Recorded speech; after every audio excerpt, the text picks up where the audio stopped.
All right. Hello, everybody. I'm David D. Francesco, and I am here tonight to talk with you all this morning about the power of belief and the power of making these goals and these desires that you've set out for yourselves through our mastermind and for 2016 really happen. Okay, first, a little bit of background about myself and how I've come to this work. I am the son of two loving, beautiful, well-meaning, but hurt parents. They themselves grew up in cycles of physical violence, alcoholism, and some real challenges.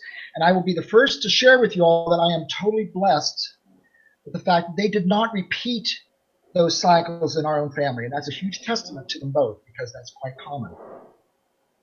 But they themselves had so much anger and so much hurt and low self-esteem and fear that they were not at a place to emotionally impart to me that which allowed me to be any different than what they had experienced. So I grew up into an experience, they did not intend for this, of course, that mirrored their own fears, their own low self-esteem, their own anger.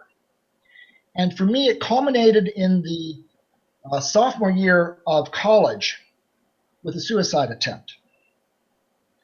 Now, that moment for me, in looking at hindsight on that, was I realized something very important. It wasn't that I wanted to die, but that I didn't want to live. And what I mean by that is my life was so painful. Everything about my life was not where I wanted to be. Everything, well, living in fear, living in anger, experiencing what I was experiencing was so painful. I just wanted it to stop. And at the time, it made total sense. But I realized after that event that that was not the solution, that I needed to change. Now, it took me a couple years to kind of put my life back together, kind of get it back on track, get back into college, kind of move on into some things. And once I graduated from college, I said, okay, I'm not where I want to be.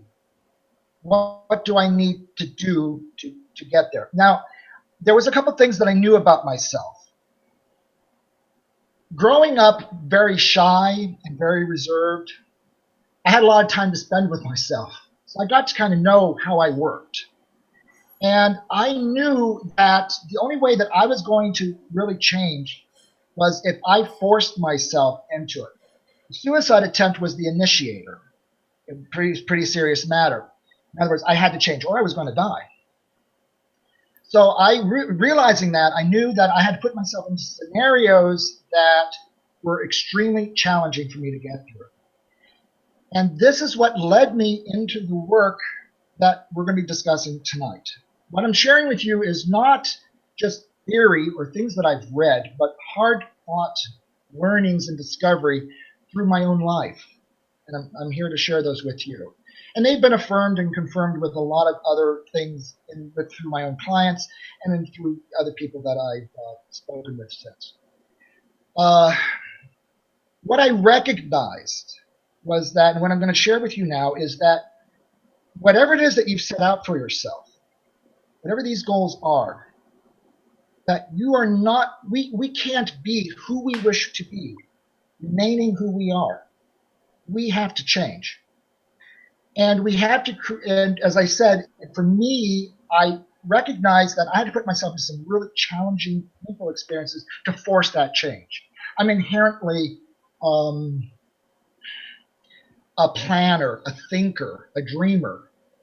And I had to put myself into situations that forced the change. So this is how I got in contact with former Navy SEALs to learn hand-to-hand combat. It's how I got in contact with former Israeli Mossad to learn about fitness and high levels of fitness. It's how I learned to fight, and again, some more hand-to-hand combat from the Russian Spetsnaz. Learning to, hey there, we got another guest, excellent. Learning to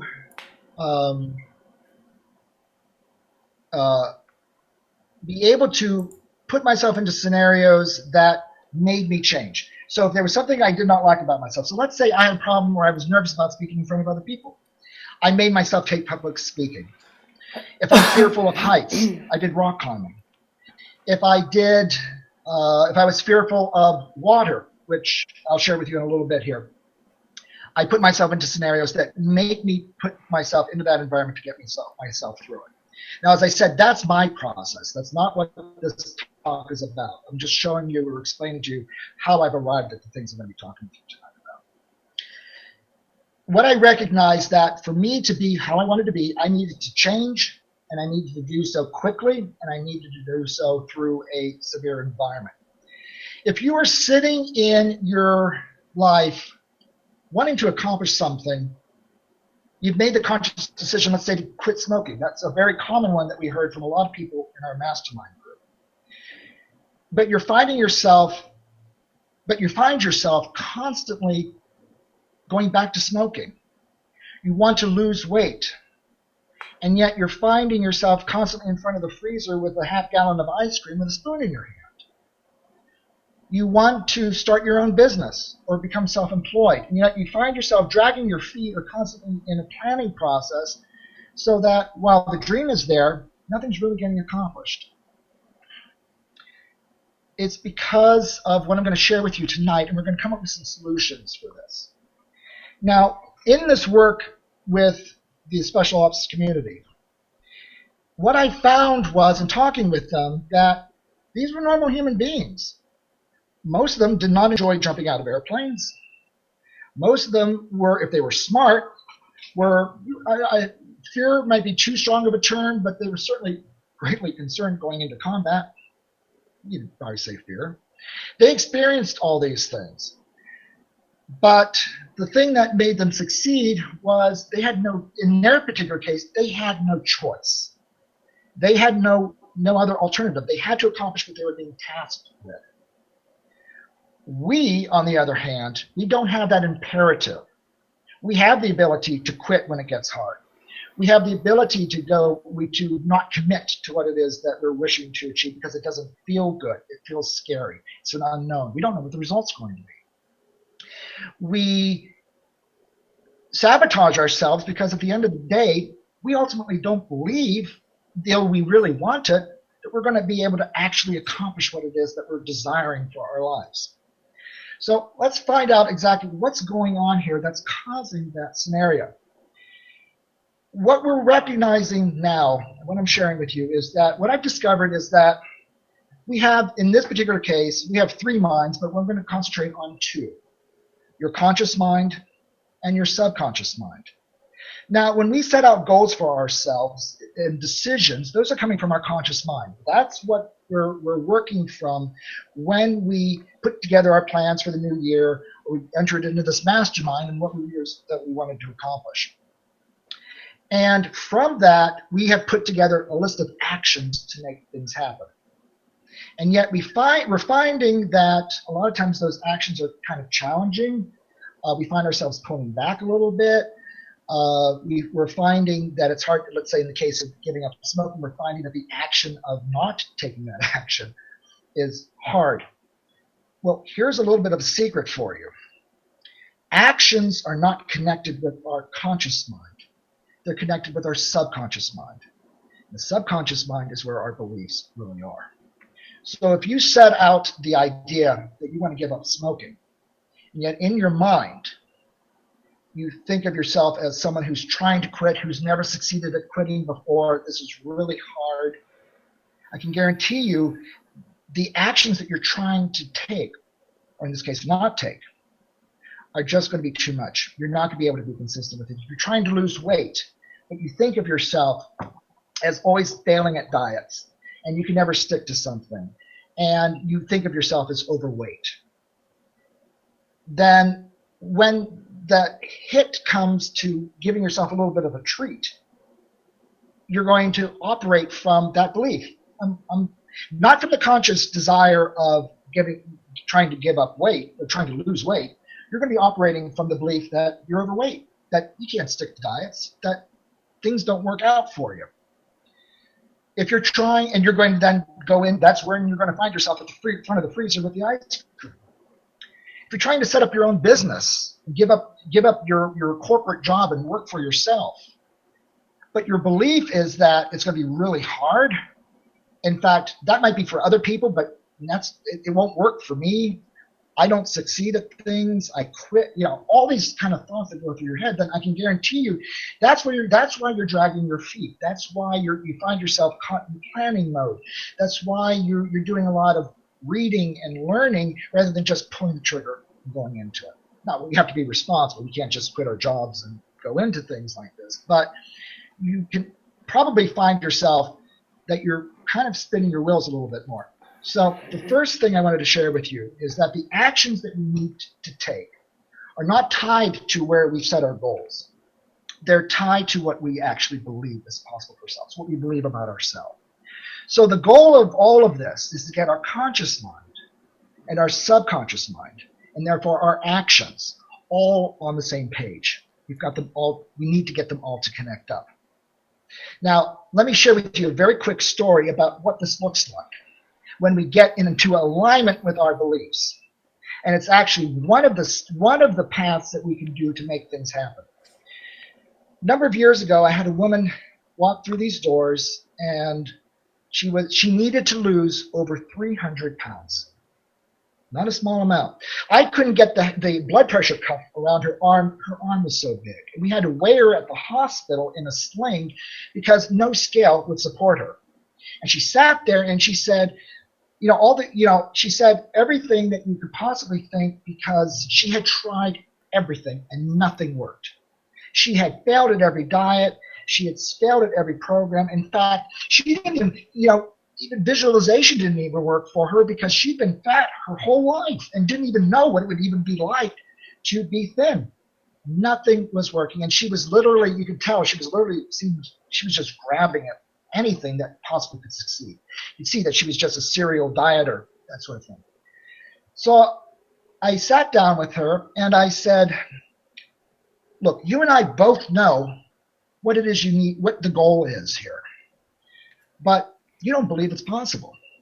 So this is why it's so hard. So what I'm going to have you do is we need to get this to match up a little bit. So I know you need to lose over 300 pounds. For this month, in this case, I think it was 3 weeks because she had started into the month. How much weight do you think you can lose?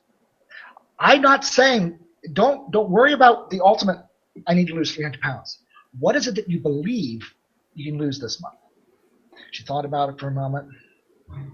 And she said, at first she said 5 pounds. But you could tell that she still wasn't even comfortable with that. She settled on 3. I said, great. That's what we're going to do here, because that's where your beliefs are. Now, I'm going to share this because in this particular case, we had no time. We didn't really have a whole lot of time. We needed to make something happen. So I did sort of a quick and dirty for her to give her a process that worked almost immediately. And if this works for you in some things, be sure to implement it. So to highlight how I framed this for her is, we're not changing the goal, the ultimate goal, the big idea, the thing that we want to achieve, whether it's financial independence, having our own business, losing weight, giving up smoking. We're not giving up on that, but we're working from currently where our beliefs are at. And we're breaking down that big goal into the portion that matches that believable part. The reason why we're doing this, and the reason why I started her off on this place, because from there, then she could make the small changes necessary to lose 3 pounds. 300 plus pounds? No. There was no way, because it was just too much. It was too overwhelming. So we broke it down to this very small piece. And yes, at the end of that time, that's what she lost. So the next month we did the same thing again. And it was the same thing. I think she brought it up to 5 pounds that time. And we did that each month. And by about the 4th month, she finally started bringing it up a little bit as her belief started to change. And I worked with her for about 6 or 7 months, and then I moved my gym to a part of town that she wasn't comfortable coming to. It was a little further for her than she had time to come to. But we parted in good terms, and with the understanding that she was going to continue on in the same way. That every month she was going to sit down and decide what it was that she believed she could lose weight that month. And though we made arrangements to kind of, I said, please stay in touch, let me know how you're doing. I didn't hear from her for about a year and a half. And then suddenly I got a call. Now, she was a lawyer for a huge global company. So she had a lot of people depending upon her. And she calls me up, reintroduced herself. I knew immediately who she was. And she said, David, I weigh 185 pounds.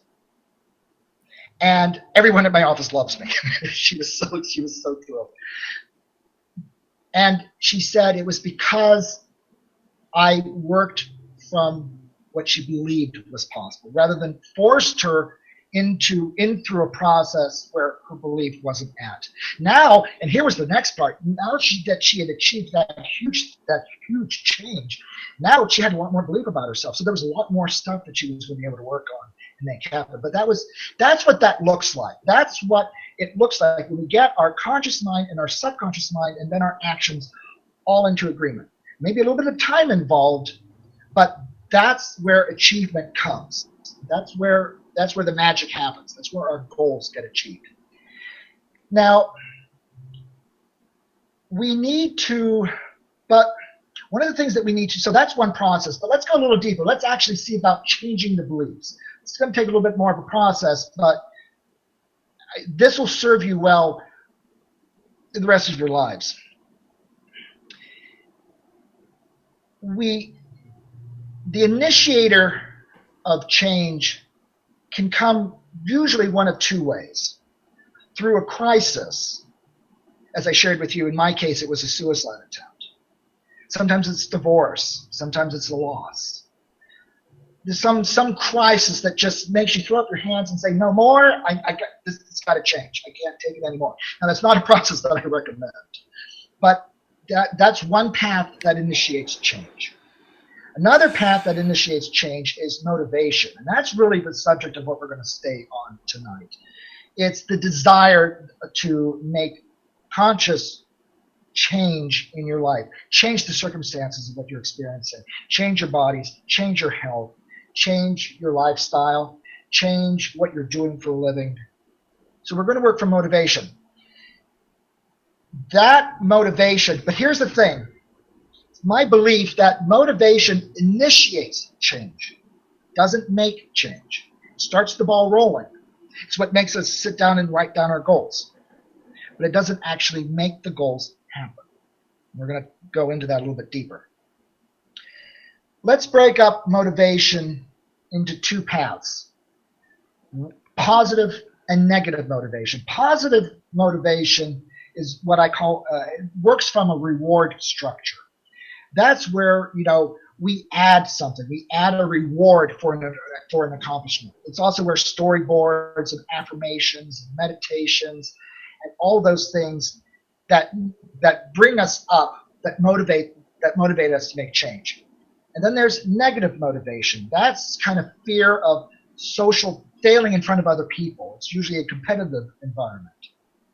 Now, here's the thing that I want each of you to do. When you're looking at what's motivating you to change, I want you to take a moment and really discern which method really works for you. Are you more, do you find yourself working more from positive reward motivation or negative punishment motivation?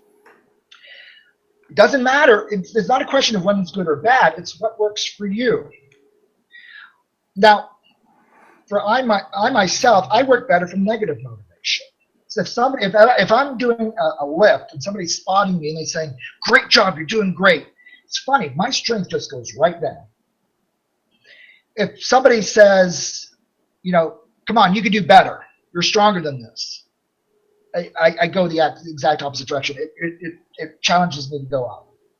Now, what I've discovered, and there's exceptions. There's always exceptions, but generally, I have found that women generally work better from a positive reward motivation structure, and guys generally work better from a negative punishment competitive structure.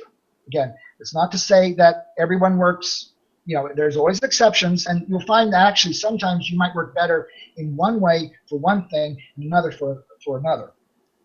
But keep that in mind, because you need to understand what it is that motivate. How do you get motivated?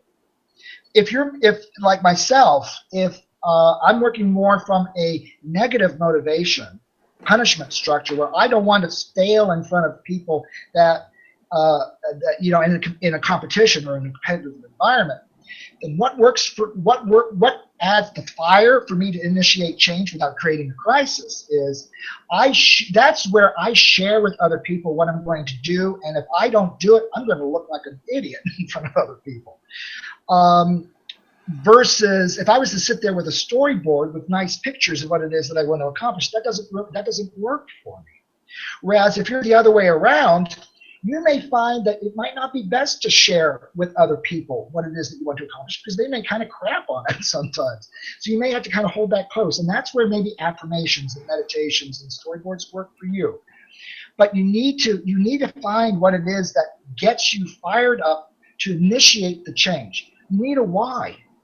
Because absent of that, what ends up happening is that when you run into the inevitable roadblocks or challenges or discomfort on the path to accomplishing something, you're going to roll back and, like a better way of putting it, quit. Or you're going to go back into planning mode and be no closer to having something happen. Now, when I'm working with guys who I'll use Navy SEALs as an example.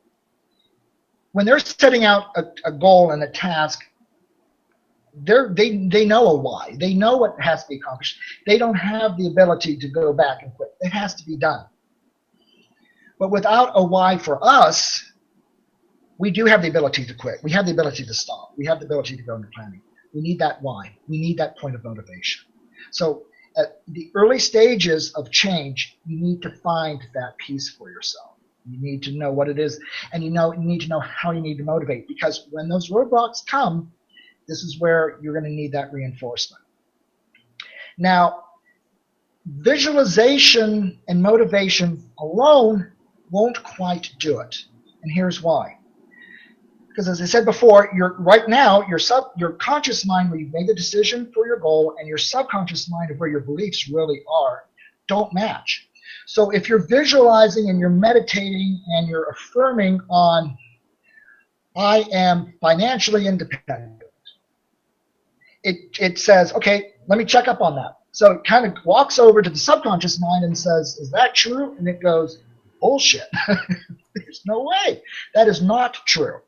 Or I am thin, I am lean, I am healthy, and you're sitting there 30 pounds overweight, and that's what your subconscious mind sees in the mirror. It's going to remind the conscious mind, what are you talking about? So the first problem why just visualization and motivation alone doesn't work for the actions is because of that bullshit meter that comes up against the subconscious mind. The other things is, and the other challenge of that is, it's only going to reaffirm your beliefs. It's going to make them stronger. If you're trying, you're not going to be able to convince your subconscious mind of something that it doesn't believe is true. So motivation and visualization initiates change, but it doesn't make that change happen. So we need to move on to something else. And that is, we need to actually see what's going on in that subconscious mind, so we can start making some changes, so that we can start changing our life.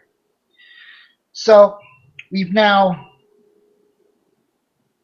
decided that we've got to get our subconscious mind in agreement, and we need to find actions that match. We've discovered that we need to motivate. We need to initiate that change, and the best way of doing that is through motivation and visualization. But now we need to work on these beliefs. So now we're going to troop over to the subconscious mind. We're going to have a little talk with it. And we're going to say, what's up? What is it that you're believing? And so I want you to get a piece of paper out later, and I want you to start writing down what it is that you really believe. Start with your goals. Start reading through what it is that you want to have happen and listen to what's coming up in your head. See what it's really telling you. If you're telling yourself that you want to accomplish this and you suddenly get, but that's for other people, not for me. Other people succeed. I'm a loser. I can't succeed at anything. I quit. The moment it gets hard, I stop. I can't lose weight. Whatever those beliefs are, write them down. And sometimes all you need to do is look at where your actions really are. Look at what you're really doing or not doing. That's also a path into discovering what it is that you really believe.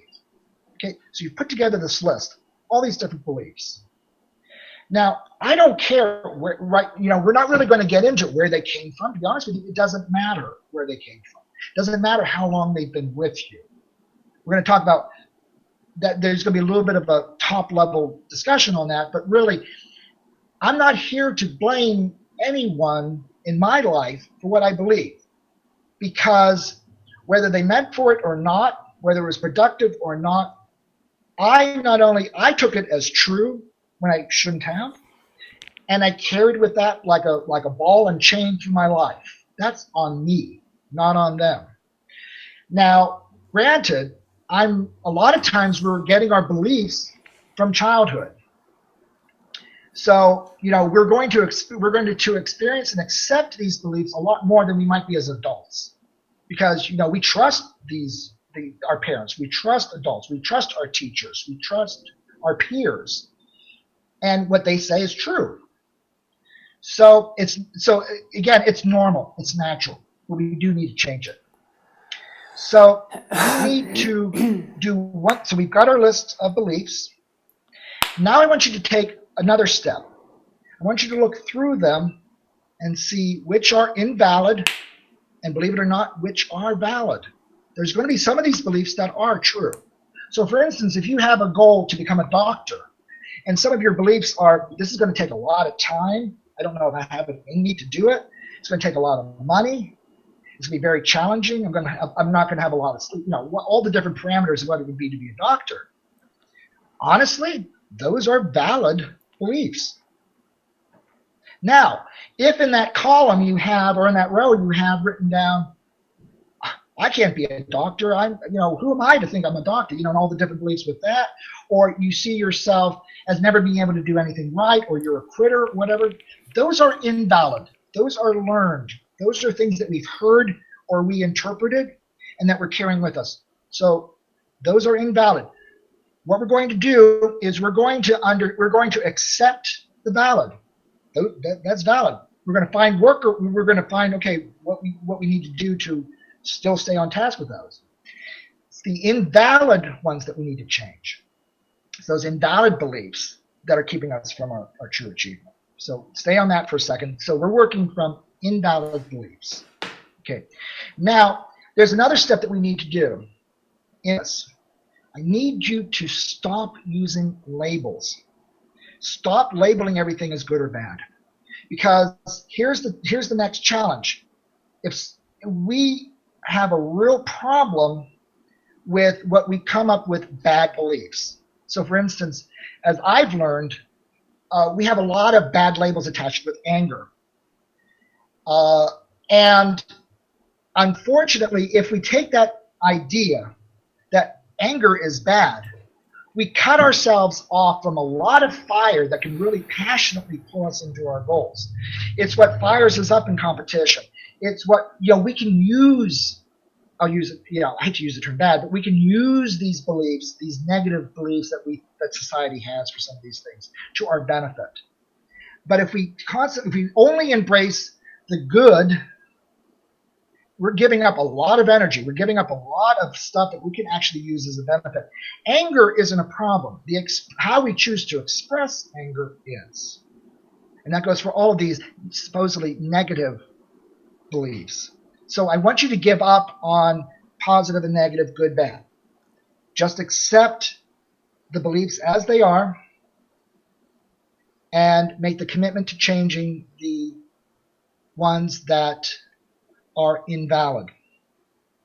Now, you now have a list of invalid beliefs. What's the next step in all this? I'm going to walk you through very top level, very non-science, but just to kind of broach how beliefs get formed in the first place. So there's a term out there, and you might have already heard it, called neuroplasticity, the ability to change the wiring of your mind, basically. Now, this is how we learn to walk. So when we first stand up and our parents are trying to get us to walk, we fall. And our brain starts creating a pathway between neurons so that the next time we go to try to do that, we'll do a little bit better with it. It creates this, literally, it creates a physical structure between the various neurons to make that movement, that action happen. So next time we do it, it reaffirms that link and it starts to make it stronger. And with repetition, it gets stronger and stronger and stronger until it's so strong and so efficient at firing that it becomes second nature. And then all of a sudden we start to walk. Well, that works for beliefs as well. If you think of yourself as a quitter, that thought gets wired. As you continue to repeat it, it gets stronger and stronger and stronger. So we need to kind of go in there and we need to break those bonds and we need to create new wiring. Now, it takes a little bit of, this is why I said when I alluded to the woman earlier who needed to lose weight, we didn't have a whole lot of time, so I took her down that path. We do have a little bit more time. This does take a little bit of time to do. The other thing that helps with this, so I'm going to allude to that part a little bit later. Let me stay back to this. Repetition is what is important here. So an action taken repeatedly will help strengthen those bonds. So the first thing is, if you're working from a belief that you wish to change, you need to put yourself, this is where meditation and affirmation, even though it's not going to register as true, you're not basing actions on it just yet because it's not consistent. The belief isn't there yet. We are going to use these now as the tool to start that new wiring. So literally what happens, if you think of yourself as a quitter versus the new belief that you want to create for yourself that, I can stick to it. I can stick to this diet. I can quit smoking. I can be financially independent. Whatever subset, whatever these beliefs are that we're changing. Your brain literally will start that wiring between neurons to make that happen. And the best part is it's going to start rating those other pathways for material. So as you're creating and consistently and repeatedly using these new thoughts, you're wiring the new thoughts and you're unwiring the old ones. And at some point, your mind will reach a point where that will break apart, and this will be the new natural pathway of thinking. That's what we're aiming for here. That does take a little bit of time. I'm going to bring this up now because it becomes material to the discussion of making that wiring more efficient and more make it quicker. A lot of times our beliefs are formed from childhood, or they're formed during extremely stressful or vulnerable places. And the thing that's consistent with all of that is emotion. Emotion has the power because of the chemistry and the hormones that get released when we're under different types of emotions, makes this wiring and unwiring so much more effective and more efficient. So I'm going to recommend that when you are doing the process of visualization and meditation or affirmation over these new beliefs you wish to adopt, do what I call V+, visualization plus emotion. So as you're reading your affirmations, as you're looking at your storyboard, as you're thinking of, if you're working from negative motivation, if you're thinking of being exposed as a fraud or a person who doesn't follow through, if you're talking about from a competition standpoint or failing, whatever it is that's motivating to you, when you think of that, bring the emotion of what that would feel like into your visualization, into your meditation. As you're viewing those pictures, bring your emotion to it. Your mind will start, again, releasing the chemicals to process that wiring and rewiring a lot more faster than just simply just repeating by rote these comments or looking at pictures. Bring emotion to it. And it's going to make that rewiring so much faster and so much more effective. Now, there's another process that comes up. There's two more processes that I want to bring up that make achieving our goals more possible. And that's what I call my LMS and my EMS modeling, my life modeling system and my emotional modeling system. So the first thing that I want you to do when you're looking at what you're wishing to achieve through your conscious mind, through choices that you've made, I want you to sit down and I want you to recognize a couple things. It's what I call the power of paradox. And that's, we've got a lot of choices. This is like the little kid that you ask, what do you want to be when you grow up? And they'll be like a fireman and an astronaut and a policeman and a nurse. I mean, they run through the list. And we do, in a way, we do the same thing. We create our goals like a to-do list, almost like a bucket list. We have everything on there. And we end up overwhelmed and we end up with a lot of pressure on us because we think we have to do all of this. We have to do all this now. And I can guarantee you, if you really want to make the changes to your beliefs and really make some things happen, we need to do some trimming here. We need to recognize that we have to really make some choices. So when you look through your goals, I want you to pick the ones that are absolutely the most critical for you. And this is not going to feel really good because it feels like, I'm basically saying you can choose this, but you have to give up on this. Now, in reality, that may not happen because you don't want to give up on that. But I want to do that too. I get it. I know that you want to do this. So, but to make change really happen, to be able to put our focus on the things that are critically important right now, be able to change the beliefs that we need to change to make our goals happen this year, we need to make some hard choices. So that may be a place where you're not really comfortable with making right now. So what I want you to do is when you look at your goals and you're looking at what are your most critical ones that you have to do this year, and you're getting a little nervous about committing to them because you want to do all these other things too, then I just want you to say, instead of saying no, which does not feel good, just say not now. Just make that small little mental flip. So you're going to be able to be at a better place to be able to say, to put the focus on what it is that you truly need to put a focus on for right now. It will, I tell you, it will remove or at least greatly lessen that overwhelm that a lot of people feel. You'll be able to stay more in action. You won't be as feeling as run down and stressed, because I can guarantee you, if you stay on that path, it's just not going to happen. Your mind, your body, everything's just going to wear out, and you're dividing up all the precious time, what little bit of precious time you have to be able to be spending on these things and money and all of this over too many things. So we have to be able to ultimately say no. As I just said, that's a little too scary right now. Just say not now. Now,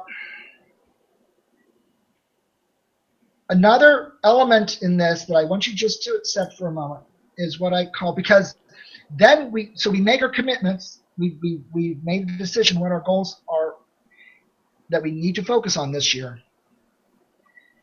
And then we go into planning, and and I'm guilty of this myself. I've been trying to get my book published in theory a decade because I want it to be perfect.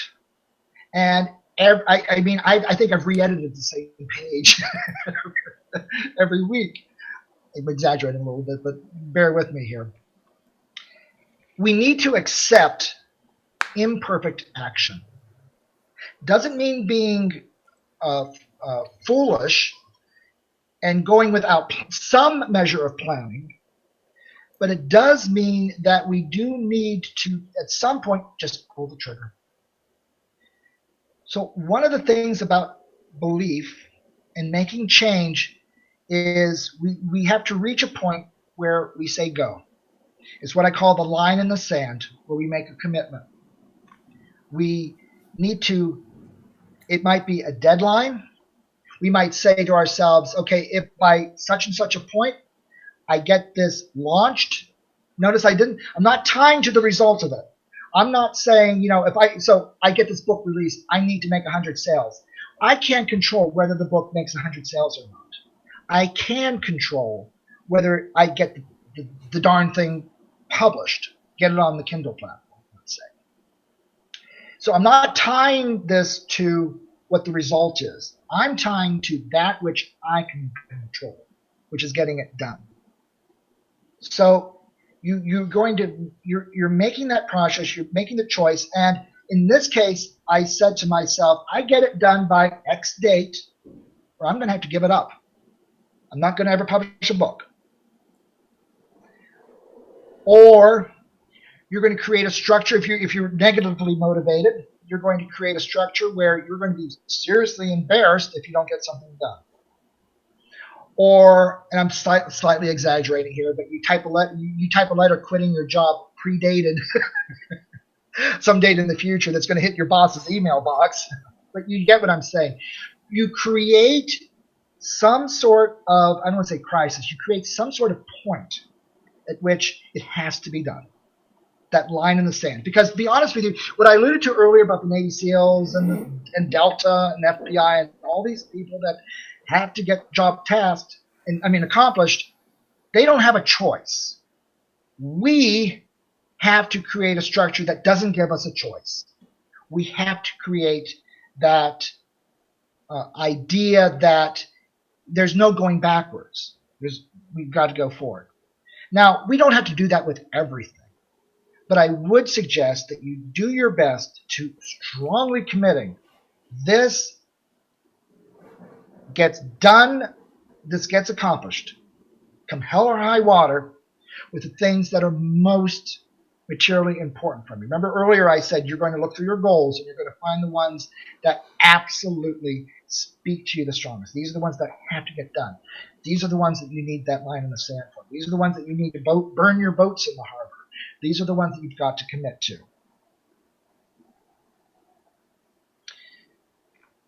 Going through this is all about, again, getting your conscious mind and your subconscious mind into agreement so that the actions you take actually accomplish what it is that you're seeking to do.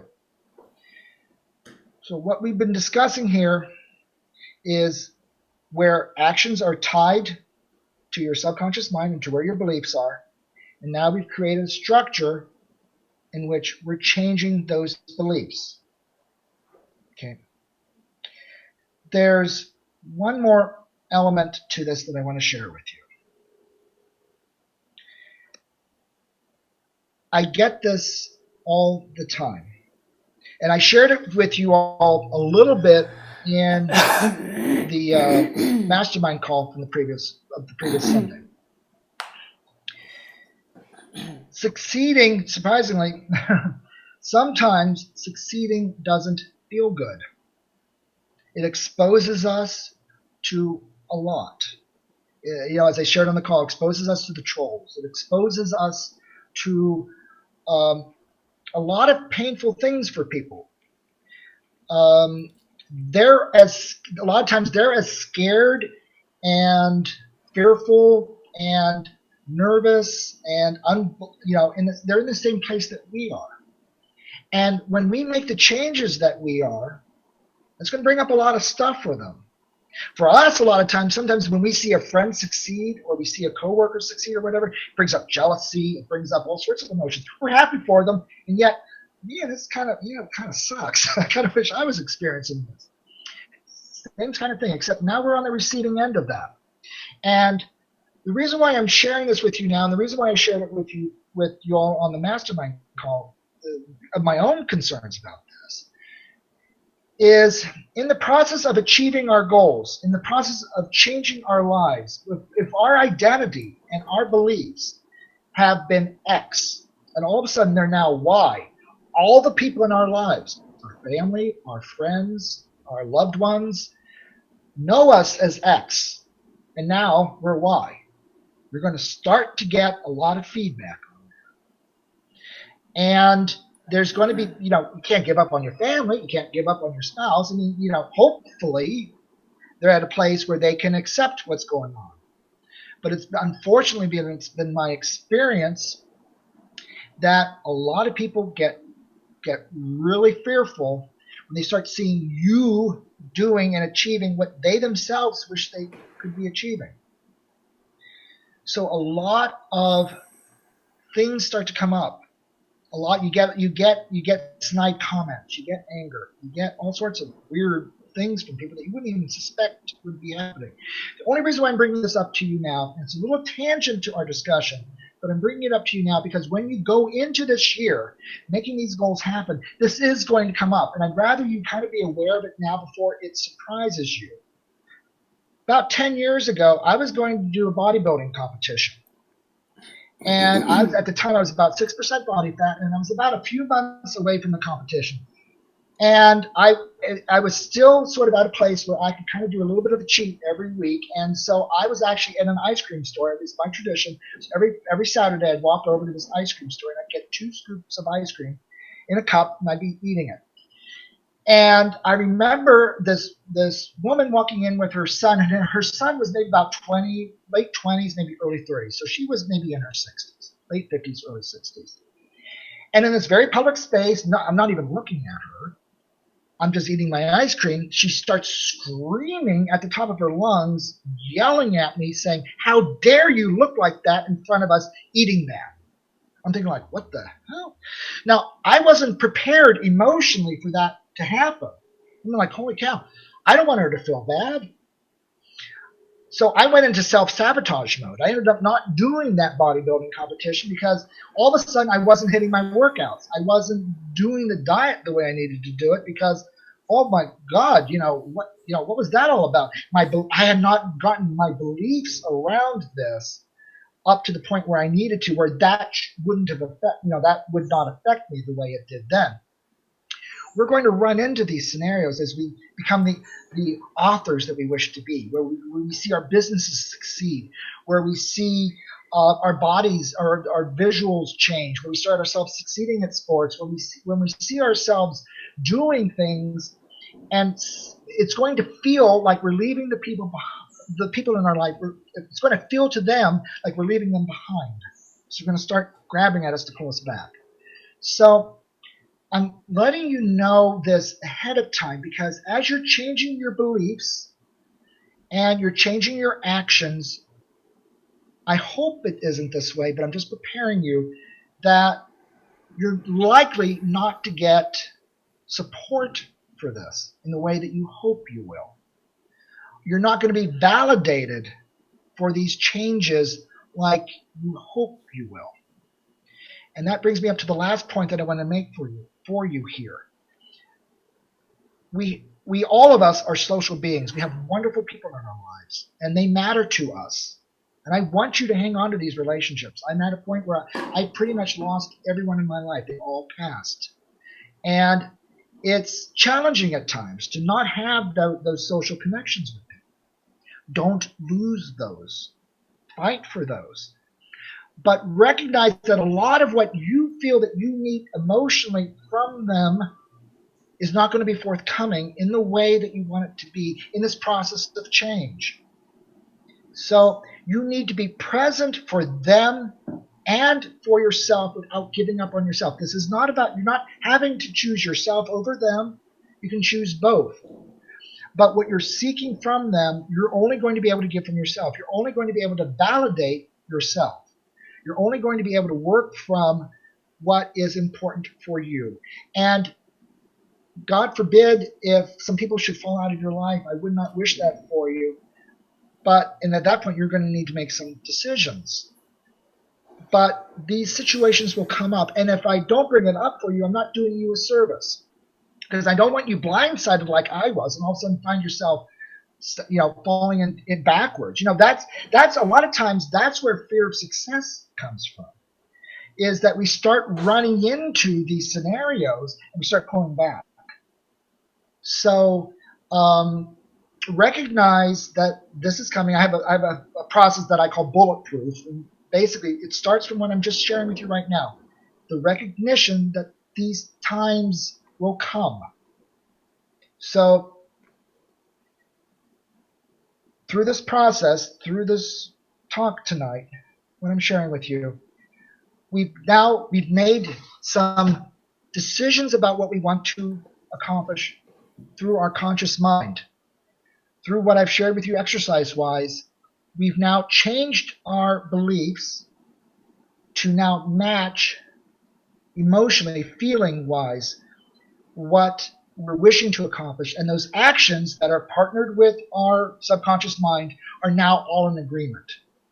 And so from this place, the actions that we need to take every week, every day, are now going to be all in alignment. And you're going to see some really awesome things happen. And stay on track. Stay through the fear. Stay through the unknown. Stay through the inevitable challenges that come, because you have your why. You have your passion. You understand why you're doing this. It's not all clear cut. You're going to run into little humps and little hurdles, and there's going to be points where there's going to be challenges and things aren't going to quite work out. Our start of our conference call was a perfect example of this. Things sometimes don't work out quite as planned.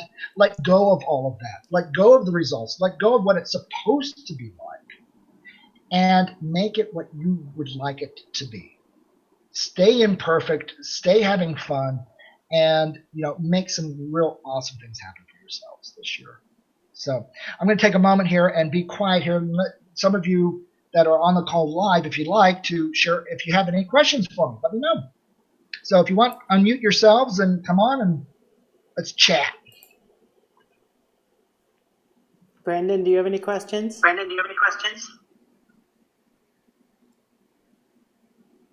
You may not want to be waking up the little one. Yeah, I was wondering about that. No. Everything sounds great. Okay. Sounds great. Just taking it all in. Do you have any questions? No, Okay. no, not off the top of my head right now. It'll take a while for everything to sink in. Yeah. Maybe tomorrow I'll have some questions for you.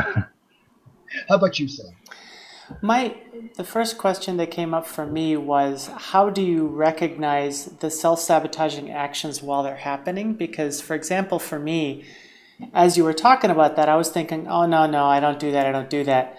And then, actually, just a couple of minutes ago, I went, oh.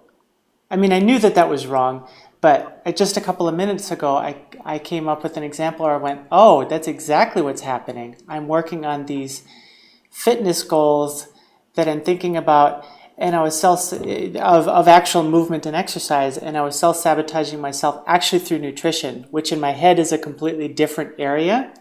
But the truth is that it's part of that internal belief that I am X, therefore I can't do Y. So the harder I try on X, my brain compensates to keep myself in the space where I am now by screwing up on this other place. And without kind of having my nose rubbed in it, that's not something that's really easy for me to see the connection on, because they're not even connected in my head until something causes that mind shift to happen where I recognize it. Right. In that case, that's a beautiful example, because a lot of times our self-sabotage comes out of left field. It's not directly attached to the specific action that you think it would be. You think if you're self-sabotaging on a belief regarding fitness, that it would be related to the actions of fitness. But it is attached in the sense that it is attached to the self-sabotage is attached to the end goal, which is to be a certain way. And you're smart enough to already know all the different elements that kind of fit into that. And that's a very common one. So people who want to diet might self-sabotage on not doing the exercise. People who are exercising, as you are in this situation, they are going to sabotage through the diet. We're going to sabotage through the thing that we're least motivated to change, and we're going to self-sabotage the things that are easiest to self-sabotage ourselves. Food is so much easier to self-sabotage and quicker than exercise. And here's the interesting thing: if at some point the diet wasn't the case, then that would be where you probably would find yourself skipping workouts or sleeping in, or just finding, like that, just immersing yourself, making yourself busy so that you don't have to face the other time. So there's so many different ways in which we can sabotage ourselves. But sabotage, the way to recognize when you're sabotaging yourself is, the obvious one is obviously if it's attached to the actual action of the wishing to adopt or give up, that's easy enough. But when it's coming, like you just described, out of left field, you need to sit down and see, are there any actions that you're taking that are not consistent with what your ultimate goal is? And see if it's sneaking in that way. A lot of times the goals, especially the really big ones, are not just one action goal. They require a lot of different inputs. And your self-sabotage is probably sneaking in on one of those inputs. And that's how you recognize it. And then, and as you said in your situation, now, the way to develop, the way to address the belief behind that is not so much necessarily attached to self-sabotage. Self-sabotage is just a tool that you're using to keep yourself from what it is that you're wishing to accomplish. But you do have some beliefs attached to what that goal is. Somewhere in there is something peeking out as to whether it is that you believe that you can succeed at it. It may be something more global. Maybe just not that specific goal. Maybe just that it's just how you approach being successful. It might be how you approach. And I'm speaking for everyone who's listening. It might be attached to, this is a big one for a lot of people. A lot of times we're trying to achieve something that we've never experienced. We don't even know what this is going to be like. It's a big unknown. If you've worked for a company your whole life and you want to work for yourself, what's that going to be like? Especially if you don't have anyone in your life that really has done that. If you're wishing to accomplish something physically that you've had before but you don't have now, there's going to be a bit of doubt as to whether you could re-achieve that or what happened to let it go in the first place. It can be a lot of different things. That's, as I said, we're dealing with a lot of top-level stuff here right now without getting too deep. But ultimately, self-sabotage does not necessarily mean it's tied to the action itself, but it is tied to one of the inputs in your goal. It is, in a way, it is attached to a subconscious belief, one of which may be, as I said, this is probably the more likely. You don't know what that end result's you don't know what the end result's going to be, or you don't know what it's going to feel like to have it.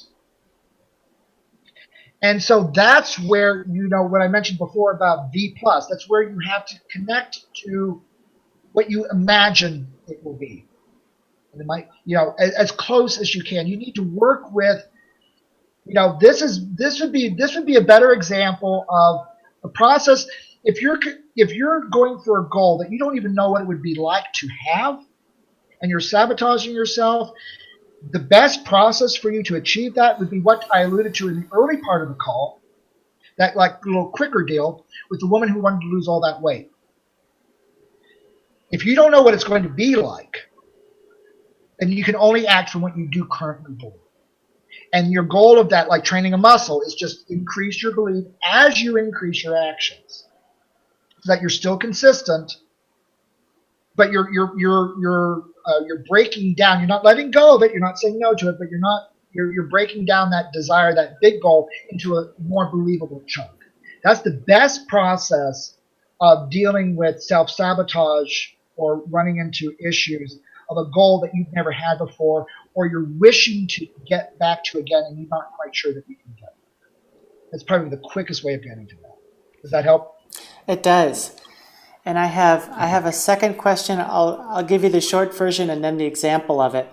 So the second question is, how do you know the difference between when you are preparing and analyzing because you really need to, and when you are preparing and analyzing just to delay actually getting started? So the example of that is when I'd made the decision to become a digital nomad. Like, okay, I left my job. I had 6 months that I had savings and that I was studying a language. And after that 6 months, it was sink or swim. So I took those 6 months and I did a whole bunch of preparation and analysis and things that I really needed to do in order to be successful. Had I not done those, I would not have had any chance of being successful.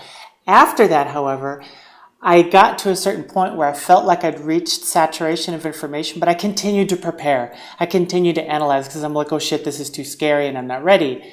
I can tell you this now looking back on it because I can recognize it, but at the time, it all just felt like I'm just continuing to do what I needed to do. And in my case, an opportunity kind of fell into my lap and I went for it. So I got out of that way, but I'm not sure how I would ever have gotten out of that. And how do you recognize when you've reached that pivot point that it's time to just do it and your preparation is no longer meaningful? Right. There's several answers to that. One of them is when you've got 19 solutions to the problem. When a lot of times when I'll use this as very, very simplified. So you're sitting there and you're going to launch a website. And you're trying to find the best website, the best place to launch a website. And you start researching, all these different launch vehicles and everything. And you've got them all down. You've got all the benefits. You've got all the pros and cons. You've got all the costs. You've got all of this. And you're still not doing it. That's a signal. When you have more than enough information, but you're still not pulling the trigger, that's one of the signals. Now, let me take one step back. A lot of times that's happening because, like I alluded to in the previous answer to you, that's extremely common when we're going into something that either A, we've never been before, and it brings up a lot of fear and a lot of the unknown, and when we are doing something that really challenges us, really starts pushing our little buttons. So, when's the right time to pull the trigger? This is when you just need to start like I alluded to in the call, you need to start setting deadlines. You need to. So first of all, let's recognize the fact that we do need to do an element of planning. This isn't just about just covering your eyes and stepping out into the void and hoping for the best. We do have a measure of planning and a measure of training to do to get to our goals. But we all know that for some of these things to happen, it doesn't take you forever to research an apartment to live in. It doesn't research forever to decide what car you're going to buy. It doesn't take forever to come up with a plan B when plan A has run into a wall, as you were just alluding to, becoming an internet this time. It just simply means recognizing that we have too many options. We have too many choices in which we can go. They're all valid, not right or wrong. But that point where you were at, where do I go? What do I do? I've got all these, I've got literally the world to go into. I could go there. I could do this. That's all true. And it goes back to what I was saying about the paradox of choice. We get connected up into too much of the options. So when you may not catch yourself at first, but if you're finding that the best process of handling this is when you start the planning, when you have a goal and you start the research and the planning for it, have a deadline to start with. Say, I'm going to give myself a week to think about this and research my options. And then at the end of that week, pull the trigger. Have the deadline up front. Don't try to grab for it later, because there is no perfect time for that. That's just it. There is no perfect time for when to pull the trigger other than that moment. And if that's eluding you, or you're wondering, like you just said, when that is, make that decision up front. It's kind of like what I tell people, if you're having a problem sticking to a habit because too much is happening in your day, and that's what you do first thing in the day. Don't give yourself an option to get sidetracked into something else. If you want to do something, do it first. So if you know you need to pull the trigger on something, make that decision now. Make the determination of what that date will be and research the hell out of it up until then, but then commit to, that's that line that said, commit to that pulling the trigger at that point. Make the decision up front. That's it for me. Thank you. All right. Thank you all too. Listen, for you both and for anyone who's listening to this recording later, if questions come up or anything specific for you want to run by me or talk about, please feel free to DM me, and yeah, we'll trade emails or something like that and continue the conversation. But listen, thank you all, thank you both, thank you for your patience tonight, and everything. I do appreciate and wish you all ultimate success, and enjoyed sharing this with you all. Take good care. Ooh. Okay, bye everybody. Thank you, David. You're welcome.